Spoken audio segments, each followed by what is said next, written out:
When we left off in part 2, we had just started pulling back the curtain on Terry Dickman's arrest, a senior citizen with a pacemaker, locked up over a pile of dirt, based on questionable claims and a back-channel call. But behind every story like Terry's, there's someone left asking questions, someone trying to make sense of how it all happened. For Terry, that person was his wife, Audrey Dickman. At first, Audrey didn't know what to think of me.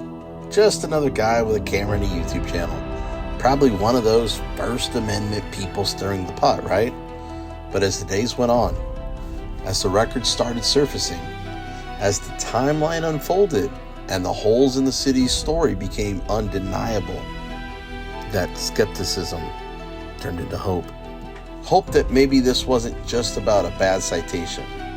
That maybe this wasn't just a mistake. That maybe what happened to Terry was part of a larger pattern. One that could finally be exposed. Audrey told me she was hesitant to reach out, unsure if I could help, or if anyone would listen. But what she didn't know is that exposing corruption isn't just what I do, it's why I do it. And what started as one man's unlawful arrest is now becoming a story about something much bigger. In part 3, we dive into the Dickman's full story, from the moment Audrey got that gut-wrenching call from Terry's boss, to the frantic trip to the police station, and how that one experience opened the door to something deeper. A system of abuse, unchecked power, and police misconduct that's gone unchallenged for far too long in Hillsboro, Texas. This isn't just about helping Terry. This is about helping a whole city wake up. Welcome to part 3 of the investigation. And with what I'm finding out before I got to your situation, you guys are familiar with the Amy Howell and Roseanne Lindemann situation. Mm-hmm. And you were hesitant about approaching me because... Well, I didn't know you. I thought maybe you were some crazy First Amendment guy, right? So I am some crazy First Amendment guy. You're not crazy. I mean, you're dedicated and you are a bulldog. But, no, so I was at home because, I don't know, I think I was just off. Anyway, and I get a phone call about 10 o'clock from Mike, his boss, saying, Audrey, Terry's getting arrested. And my first thought was, what did he do? Because that's right or wrong. That was my first thought. And I said, well, Mike, what did he do? And he goes, nobody knows. And he started telling me the story. He said Terry called to say that the cops came and got him and drove. He followed them somewhere because of illegal dumping. And he goes, we don't know what's going on. It's not one of our locations. And he said, I'm worried because he was yelling that they were hurting him and they didn't stop. He said he tried for 5 minutes to get them to talk to me. They wouldn't even acknowledge me on the phone. Mm-hmm. And that he's like, nothing makes sense with this. I don't understand what's going on. And he said he's definitely been arrested. And apparently, during all of the scuffle, the police officers grabbed his phone and set it on the bed of the truck. Oh, the bed of the truck, okay. And they were trying to record the call, but you have to accept or reject from the phone. So while they're pulling him from the car, they're hitting reject, reject, reject on the recording on the phone. So I still know, I don't really know what's going on, but I need to go find him because he's had a lot of medical problems. And I understand that they don't know that. But if somebody tells you that, that's something that should be respected. So I get on to find my friends and I see where his phone is. It's at the police station. So I drive to the police station in Hillsboro and I asked to see the officers and I waited for probably 35, 40 minutes, I guess, while they were booking him in. Mm-hmm. And the two cops come out. And again, this has been a real 180 for me. I would back the blue. I get two very arrogant women walk out the door, and I say, number one, is he okay? Oh yeah, he's fine. He's in the back, he's fine. And I said, okay, what, can you tell me what happened? And the younger officer, Garner, and I videoed it. Okay, so I don't have their faces because I didn't want to be obvious about it. okay. But I have them videoed. I do show them walking out, and the younger one goes, "Yeah, we gave him an ultimatum," and the other one does this, and she quits talking. And then Anderson said, "Yes, we gave him a request and he didn't comply, so we arrested him." And I was like, "Are you kidding me?" I said, "What were the grounds? Illegal dumping. That should have gone through the channels of the city, through the company that hired the company that he works for to install the fiber. That never should have been a police call." And I said, "Well, okay, I've never done this before. How do I get somebody out of jail?" And they said, "Well, you just have to go. He's going to county. You need to go find a bondsman." And I was like, okay. Terry Dickman was arrested. And when Audrey got that gut-wrenching call from his boss, without a second to lose, she raced to the jail, determined to learn what really happened and how Terry was holding up with his pacemaker. As Officer Brittany Garner and Sergeant Dominique Anderson emerged from the back, Audrey quietly hit record. Anderson, who's EMT certified, should have shown concern for Terry's health. Instead, both officers delivered clipped, dismissive answers. Garner admitted they've given Terry two ultimatums: pick up dirt he didn't dump or receive a citation, then sign the citation or go to jail. When Audrey pressed on whether force was used, Garner smirked. "That's when we gave him the ultimatum." Anderson slapped her arm to cut her off, a silent admission that their story was unraveling. Their brusque defensive tone spoke volumes. This was no simple citation. It was unchecked authority in action. Audrey's footage and her frantic dash to the jail captured every revealing moment. Now, let's watch the actual footage and see for ourselves. Hello. Hi. Hi, my name's Walter Garcia. This is my FTO Sergeant Anderson. Yes, ma'am. What can we do for you? I want to know he's okay. Yes. Because he had a heart defibrillator put in about a month and a little bit ago. Can you tell me what happened? Okay, so basically we were called to a site over here on the side of town. Sorry. No, you're fine. It was in reference to illegal dumping. Okay, we made contact with your husband's workers, and they stated that your husband was the main supervisor. We made contact with your husband, and he stated yes, he was the main supervisor. He did run those guys. Okay, so with that being said, we gave your husband an ultimatum. So we said, hey, can you? So with that being said, we gave your husband an ultimatum. So we said, hey, can you? Go ahead. So pretty much your husband was taken into custody, refused to sign a citation. Yes. Just So you gave him an ultimatum. What ultimatum did you give him? to fix it, to resolve the problem or get a ticket. He chose to get the ticket. Did they dump there? Is that accurate that they were dumping there? So you asked what your husband was here for. That's what he's here for. So is there any other questions you have? How do I get him out? He's gonna have to go to county and see. I'll get bonded up because she already gave him a bond. So Yes. A bond. What's that? you have to you can, I guess, either pay the bond or get a bail bondsman to get your husband out from jail. He's gonna be transported to Okay. the So was he county forcibly removed from his vehicle? Yes. Why was he forcibly removed from his vehicle? Because he didn't follow instructions. Because he refused the citation that should have gone to the company, not to him? No. He refused to get out when he was instructed to get out. Okay, so that allows you to manhandle somebody out of their vehicle for dumping. Okay. Okay, yes, you're saying yes? No, I didn't say this. I said okay. Okay, so I have to go get a bondsman. Yes. Is that what you're saying? Yes. Okay, and Anderson, and what is your name? Officer Garner. Garner.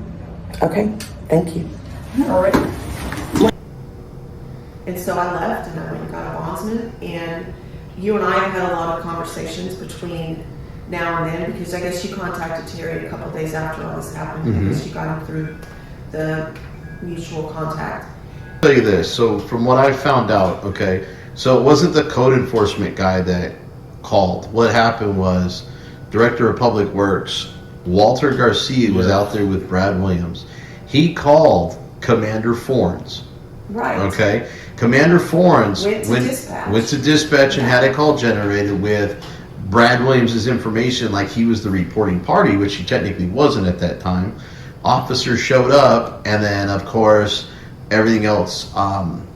You know, I don't want to go too much into what's transpired, because I don't know if you guys know. I think Terry might know, but I actually went and interviewed Walter Garcia, and I've got a 22-minute experience, not a conversation, but an experience when I showed up at Public Safety that doesn't look good for the city. So I had a little negative encounter myself before I actually got to speak with Walter for about, I think, 8 minutes or 9 minutes about Terry's situation and how it transpired, because through records I found out that Walter had made a phone call through the log to Commander Ford. All right, here's the backstory. We got a mysterious call flagging an illegal dumping. So naturally, I had to find out who even picked up the phone. It came through Walter's line, flagged straight to Commander Forens, who immediately sent the squad. Now Walter was right there on the scene. He's the guy who actually heard the call because he placed the call, saw what went down, and tipped off the police and left before they got there. So before we dive into the footage, let's hear from Walter himself. He'll break down exactly what happened and why the cop showed up in the first place. Tell us, Walter, what happened? So you're Walter Garcia. You are the Director of Public Works, Yes, sir. and you've been here since 2021, correct? Yes. Okay. Were you working for the city before that, or did you come from? Where'd you come from before No, that? I came from another. Okay. So my question is, we've been getting a lot of problems about the complaints I've gotten from citizens within town. I met with Megan about a different situation, Okay. but the water situation keeps arising. Okay. About the time you came in, so it's about 4 years ago, it may have been right before you came in, or about the same time, I had a lady who told me that her house burnt down because when the fire department got there, they tried to, I guess, use the fire hydrant, and I guess no water was hooked up or whatever. I've heard other complaints that we've had some water issues here with like boiling and stuff like that. Yes, sir. What is that contributed to? That's considered our mains breaking. For the what? Mains breaking. The mains breaking? Are they just old mains or okay? What is the city got plans for? I guess replacement or We do have a plan for that. We are in the process of trying to get that taken care of. okay. And as the Director of Public Works, because I don't know much about Public Works. Like I said, I just everything. I'm trying to figure out what everything is. What falls under your department? Water, sewer, and streets. Okay, so the streets are part of your stuff. Okay. Now, and I know you don't have much time, so I'm trying to get all my questions out as quickly as I can.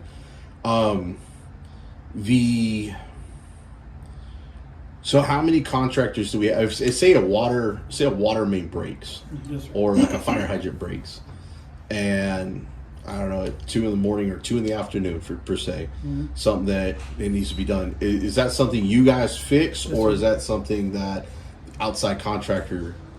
Depending on what it is, most of it we do in-house. In-house, Yes, okay. And then it's just as far as in the installation, that's not done by you guys. It's done by an It outside depends on company. what it is and how big it is. We do Like, some installation ourselves. Like sewer mains, We fire do hydrants. some of those ourselves. We do Okay. all fire hydrants. Most fire hydrants, unless it's a new development, we do those ourselves. Okay, so I'm glad you said that. New development. There's a new development going on off of Delmore and Electric, or Delmore and Brandon Road. There's a project out there owned by, I believe, Clay Grayson and Bradley Williams of Altex Utility Company, or Altex Utilities LLC, and Hillsboro Sand and Gravel with Clay Grayson. That installation would not be you guys. That would be done by the contractor, right? And that would be Altex Utilities on that one, I believe. I'm is pretty the sure paper. that's who does it. There's a signature out at a box dropped on. Nope. Oh, you're good. You're good. You're good.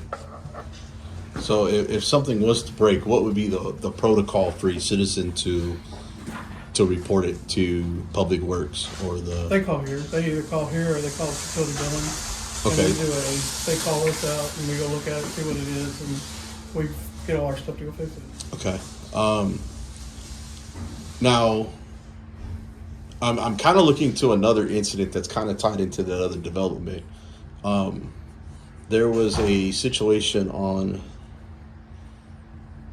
April 22nd, I believe, where I guess Brad Williams had called you to come out about some illegal dumping. Well, we met over there because we were trying to get find out there was a leak in a certain area out there, and then he told me that there was a guy that he thought illegally dumped on his property. We thought, but nobody had actually seen anybody doing Well, I it. don't know if he did or didn't. I can't call him. I was just meeting him there to check out a water leak. I gotcha. Or a sewer main, something. We were meeting over there for one of the utilities. Right. So you were in the course of the Public Works, you were Yes. over there to go inspect or look at something to verify. Now there's a rumor, and like I said, I haven't looked at the pictures. According to the source that I have, Brad had actually broke something and didn't, or his crew, or whoever his company is, broke something that prevented another company, another contractor from doing the work. And when Brad was asked to do it back in March, he basically refused to fix it until he came back or whatever the situation. Like I said, I don't have proof. I don't have the pictures. I haven't looked at it yet. I haven't talked to the other source to verify. Yes, sir. But they, I guess they had like a little tiff in March. They had like a little verbal altercation on the phone or whatnot. And I know that has nothing to do with you, but somehow Brad got you involved, and I believe you called Commander Brian Fornes that day, correct? Yes, just for the illegal dumping. Okay. It wasn't for nothing else. Right. I didn't know anything about the little scuff or tiff. Right. And nobody really, I don't think anybody really knew about that. I was just trying to find out. I'm just trying to confirm my sources because, like I said, I'm hearing a bunch of things. Yes, sir. And just trying to find out the timeline of events is what I'm trying to do. Yes, and if there's an issue with somebody having an issue with water break, then I can go back to these individuals. This other situation, there's about like 3 situations that I had to come by and talk to Public Works. So, and I asked Megan about some things a while back when I had an interview with her and I talked to her. She didn't really know. She told me to reach out. If I had questions, go ahead and reach out to you. That's why I showed up. Okay. And were you, like I said, I know you weren't like involved as far as in other than calling Commander Fornes. Yes, sir. Do you remember what the details of that phone conversation were? No, the only thing I told him was that Brad, I can't say that he's seen somebody. I just said that he thought there was illegal dumping going on his property, and he just wanted an officer out there to take a look at it. Okay. That's all I don't know of anything else. Were you? Whoa, Walter, slow down. Did you just say you told Commander Fornes that Brad didn't see anyone dump dirt, yet you still want the cops to investigate? Let's be real. Did I just hear that right? We're going to play back what you said. And yep, that's exactly what you said. Now, Walter, do me a solid. Repeat that for the group, and this time, let's slow it down so I can catch the plot twist. The thing I told him was that Brad, I can't say that he's seen somebody. I just said that he thought there was illegal dumping going on his property, and he just wanted an officer out there to take a look at it. Okay. There when the officer showed up? Oh no, I'd already left. You already We'd long gone. talked, yeah, Okay. I seen an officer drive by, but I didn't know if he was coming there or not. Okay. Yeah, I'm just trying to find out what the true story, the true facts are. You know, somebody can come to me and say, "Hey, I was wrong. This is what happened to me. Everybody's conspiring." Yes, sir. But I really want to talk to the people that were actually there. Yeah, see, I wasn't there when the officer showed up to see everything, so I'm not real sure what happened Well, with that. I tried to find out about the 911 call and the non-emergency call, and they said they had no call. And I was like, "Well, how do you have a complaining party with no recorded phone call, but we have a call sheet?" Yes, sir. And so what I did was through open records, try to figure out where that call came from, and that's where your name came up. And I already had to come see you, but I was kind of putting you on the back burner. I've also got a phone conversation recorded with Commander Forens about the situation, so I can confirm that that's how that happened. This is why we have no 911 call, why we have no non-emergency call, because I was wondering, where's this alleged call? And that wraps up part 3. Audrey's rush to the jail, the tense back and forth with Garner and Anderson, and all the gaps in their story. But we're not done yet. In part 4, we'll hear my one-on-one with Commander Brian Forens, covering exactly what Walter Garcia told him about the illegal dumping call, who made it, and why the squad rolled out. You won't want to miss it. Before we jump in, smash that like and subscribe. Drop a comment below. And if you can, chip in via PayPal or Cash App to keep these investigations alive. You can become a channel member for just $2.99 a month and get early access to every new video before anyone else.